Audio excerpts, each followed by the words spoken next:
Hey everybody, what is going on? I hope you guys are all doing well, and welcome to another tutorial video. In this video, I'm going to be explaining to you guys how you can install WordPress with Wamp, so let's get right into it.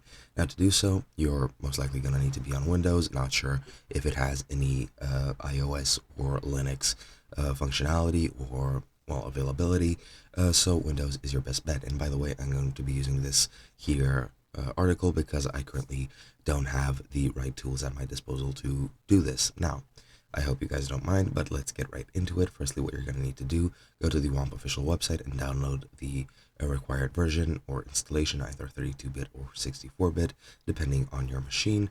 And then once you install it, you're going to go ahead and double click on Wamp and launch it. And you need to make sure that the icon is green to make sure that the program is fully working. Then you're going to go to the official WordPress website and download the latest version of that. And then you're going to need to move the files into the Wamp root. Now, usually this is going to be C Wamp64 or Wamp86 if it's a 32-bit, or it can be wherever you install it. It can be on another drive. It can be in a subfolder.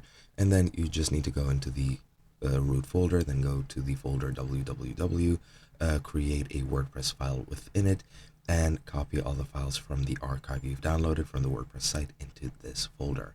Then, in order to check if you've correctly done everything, just go to your browser and go http localhost WordPress, and you should see this. And then you need to create a new database. Now, the easiest one is on phpMyAdmin, so just go to localhost and phpMyAdmin, then click new as shown in this image here. Just click on new next to the databases. Then you just need to choose a name and just hit create.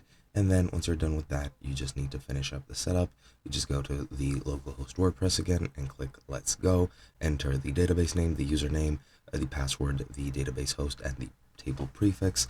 And then that should be pretty much it. Once you're done with that, everything should be installed correctly, and that's all there is to it. Hope you guys enjoyed, and I'll be seeing you guys in another video.